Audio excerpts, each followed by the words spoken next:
I'd like to share to you today the famous little red book that makes your dreams come true by R.H. Jarrett, which is titled It Works.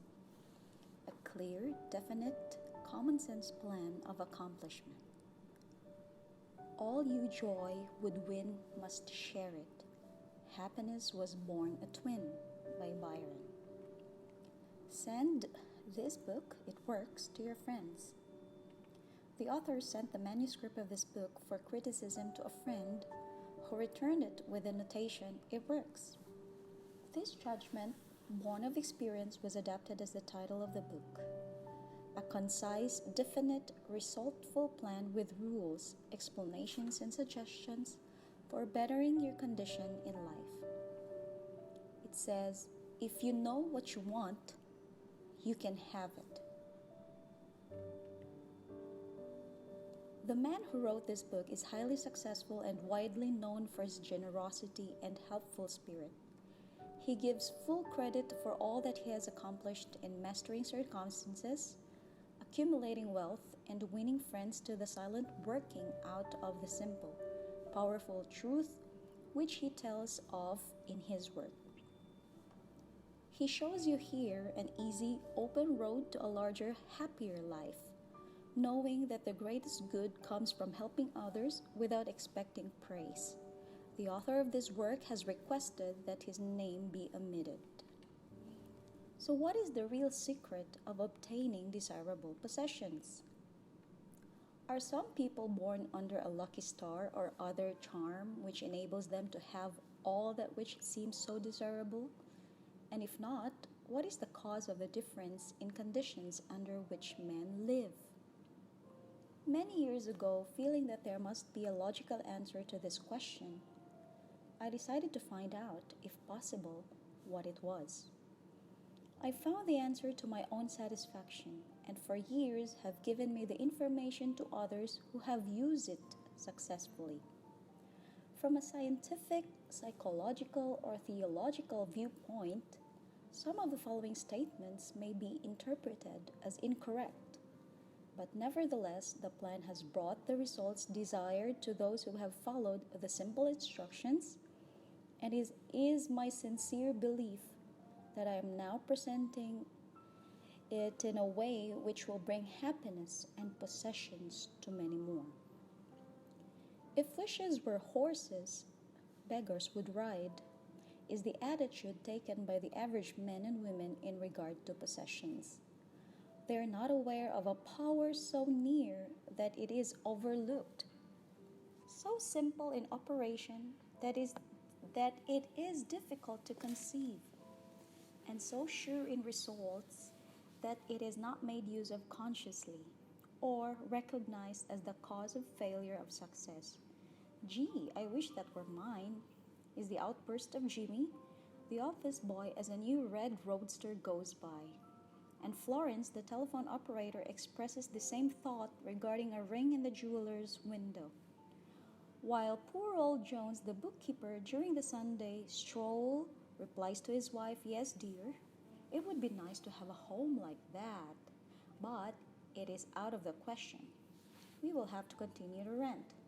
Landham, the salesman, protests that he does all the work, gets the short end of the money, and will someday quit his job and find a real one. And President Bondum, in his private sanctorum, voices a bitter tirade against the annual attack of hay fever. At home, it is much the same. Last evening, father declared that daughter Mabel was headed straight for disaster, and today, mother's allowance problem and other trying affairs fade into insignificance as she exclaims, this is the last straw. Robert's schoolteacher wants to see me this afternoon. His reports are terrible. Kay, no, but I'm late for bridge now. She'll have to wait until tomorrow. So goes the endless stream of expressions like this from millions of people in all classes who give no thought to what they really want, and who are getting all they are entitled to or expect. If you are one of these millions of thoughtless talkers or wishers, and would like a decided change from your present condition, you can have it. But first of all, you must know what you want, and this is no easy task. When you can train your objective mind, the mind you use every day, to decide definitely upon the things or conditions you desire, you will have taken your first big step in accomplishing or securing what you know you want. To get what you want is no more mysterious or uncertain than the radio waves all around you. Tune in correctly and you get a perfect result. But to do this, it is of course necessary to know something of your equipment and have a plan of operation. You have within you a mighty power, anxious and willing to serve you, a power capable of giving you that which you earnestly desire. This power is described by Thomson J. Hudson, PhD, author of the Law of Psychic Phenomena, as your subjective mind. Other learned writers use different names and terms, but all agree that this is or it is omnipotent. Therefore, I call this power Emmanuel, meaning God in us. Regardless of the name of the great power or the conscious admission of a God, the power is capable and willing to carry to a complete and perfect conclusion very earnest desire of your objective mind, but you must be really in earnest about what you want. Occasional wishing or half-hearted wanting does not form a perfect connection or communication with your omnipotent power. You must be in earnest, sincerely, and truthfully desiring certain conditions or things, mental, physical, or spiritual. Your objective mind and will are so vacillating that you usually only wish for things, and the wonderful, capable power within you does not function. Most wishes are simply vocal expressions. Jimmy the office boy gave no thought of possessing the red roadster. Landon the sales was not thinking of any other job or even thinking at all. President Bondum knew he had hay fever and was expecting it. Father's business was quite successful, and mother, no doubt, brought home first prize from the bridge party that day. But they have no fixed idea of what they really wanted their children to accomplish, and were actually helping to bring out the unhappy conditions which existed. If you are earnest about changing your present condition, here is a concise, definite, resultful plan with rules, explanations, and suggestions. Okay, first, the plan. Write down on a paper, in order of their importance, the things and conditions you really want. Do not be afraid of wanting too much. Go the limit in writing down your wants. Change the list daily, adding to or taking from it until you have it about right. Do not be discouraged on account of changes, as this is natural. There will always be changes and additions with accomplishments and increasing desires. 3 positive rules of accomplishment. Number 1, read the list of what you want 3 times each day, morning, noon, and night. Number 2, think of what you want as often as possible.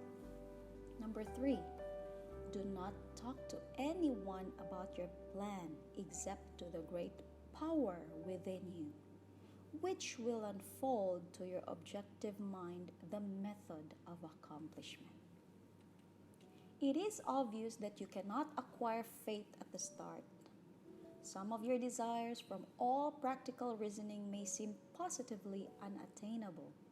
But, nevertheless, write them down on your list in their proper place of importance to you. There is no need to analyze how this power within you is going to accomplish your desires. Such a procedure is unnecessary as trying to figure out why a grain of corn placed in fertile soil shoots up a green stalk, blossoms, and produces an ear of corn containing hundreds of grains. each capable of doing what the one grain did. If you will follow this definite plan and carry out the three simple rules, the method of accomplishment will unfold quite as mysteriously as the ear of corn appears on the stalk, and in most cases such or much sooner than you expect. When new desires deserving position at or about the top of your list come to you, then you may rest assured you are progressing correctly. Removing from your list items which at first you thought you wanted is another sure indication of progress. It is natural to be skeptical and have doubts, distrust, and questionings, but when these thoughts arise, get out your list, read it over, or if you have it memorized, talk to your inner self about your desires until the doubts that interfere with your progress are gone. Remember, nothing can prevent you having that which you earnestly desire. Others have these things. Why not you? The omnipotent power within you does not enter into any controversial argument. It is waiting and willing to serve when you are ready. But your objective mind is so susceptible to suggestion that it is almost impossible to make any satisfactory progress when surrounded by skeptics. Therefore, choose your friends carefully and associate with people who now have some of the things you really want, but do not discuss your method of accomplishment with them. Put down on your list of wants such material things as money, home, automobile, or whatever it may be, but do not stop there. Be more definite. If you want an automobile, decide what kind, style, price, color, and all the other details, including when you want it. If you want a home, plan the structure, grounds, and furnishings. Decide on location and cost. If you want money, write down the amount. If you want to break a record in your business, put it down. It may be a sales record. If so, write out the total, the date required, then the number of items you must sell to make it. Also list your prospects and put after each name the sum expected. This may seem very foolish at first, but you can never realize your desires if you do not know positively and in detail what you want and when you want it. If you cannot decide this, you are not in earnest. You must be definite, and when you are, results will be surprising and almost unbelievable. A natural and ancient enemy will no doubt appear when you get your first taste of accomplishment. This enemy is discredit, in form of such thoughts as, it can't be possible, it just happened to be, what a remarkable coincidence. When such thoughts occur, give thanks and assert credit to your omnipotent power for the accomplishment. By doing this, you gain assurance and more accomplishment, and in time prove to yourself that there is a law which actually works at all times when you are in tune with it. Sincere and earnest thanks cannot be given without gratitude, and it is impossible to be thankful and grateful without being happy. Therefore, when you are thanking your greatest and best friend, your omnipotent power for the gifts received, to do with all your soul and let it be reflected in your face. The power and what it does is beyond understanding. Do not try to understand it, but accept the accomplishment with thankfulness, happiness, and strengthened faith. Caution. It is possible to want and obtain that which will make you miserable, that which will wreck the happiness of others, that which will cause sickness and death, that which will rob you of eternal life. You can have what you want, but you must take all that goes with it. So in planning your wants, plan that which you are sure will give to you and your fellow men the greatest good here on earth, thus paving the way to that future hope beyond the pale of human understanding. This method of securing what you want applies to everything you are capable of desiring, and the scope being so great, it is suggested that your first list consists of only those things with which you are quite familiar, such as an amount of money or accomplishment, or the possession of material things. Such desires as these are more easily and quickly obtained than the discontinuance of fixed habits, the welfare of others, and the healing of mental or bodily ills. Accomplish the lesser things first, then take the next step. And when that is accomplished, you will seek the higher and really important objectives in life. But long before you reach this stage of your progress, many worthwhile desires will find their place on your list. One will be to help others as you have been helped. Great is the reward to those who help and give without thought of self, as it is impossible to be unselfish without gain. In conclusion, a short while ago, Dr. Emil Koh came to this country and showed thousands of people how to heal themselves. Thousands of others spoofed at the idea, refused his assistance, and are today where they were before his visit. So, with the statements and plan presented to you now, you can reject or accept. You can remain as you are or have anything you want. The choice is yours. But God grant that you may find in the short volume the inspiration to choose aright. Follow the plan and thereby obtain, as so many others have, all things, whatever they may be, that you desire. Read this entire book over again and again and then again. Memorize the 3 simple rules. Test them now on what you want most this minute.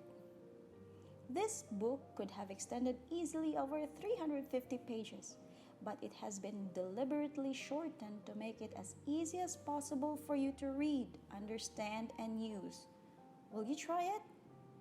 Thousands of battered lives will testify to the fact that it works. Here's a letter to you from the author. Dear reader, the great possessions of life are all gifts mysteriously bestowed: sight, hearing, aspirations, love, or life itself. The same is true of ideas.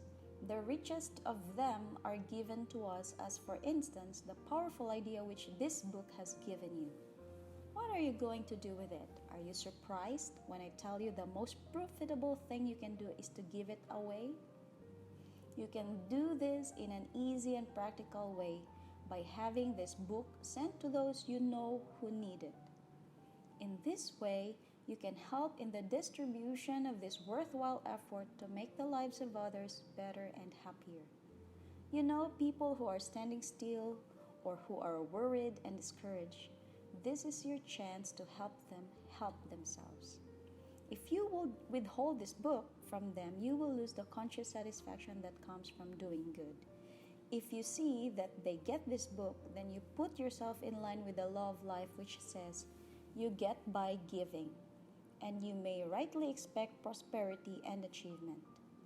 At the very least, you will have the inner sense of having done a good deed with no hope of being openly thanked, and your reward will come secretly in added power and larger life. The author. So that ends the 12-page book, the famous Little Red Book of R.H. Jarrett. Our take on this one, he wants us to practice or to memorize the 3 simple rules. First thing, if you know what you want, you can have it. That's the first thing. Know what you want so you can have it. And the 3 simple rules, or the 3 positive rules of accomplishment that he mentioned, again, number 1, read the list of what you want 3 times each day, morning, noon, and night. Sometimes it will bother you like, oh, this is not possible. But keep on doing it. Just read it, okay? Number 2, think of what you want as often as possible. Because what you focus in, you're thinking every day, that will be your reality. So make sure to think of what you want as often as possible. Number 3, Do not talk to anyone about your plan, except to the great power within you, which will unfold to your objective mind the method of accomplishment. So again, you can read, you can play this record again and again to get what R.H. Jarrett wants you to know. And please share this book, please share this audio, this video, so that every one of our friends will know this, to get them better with their lives right now. Much love, happy living.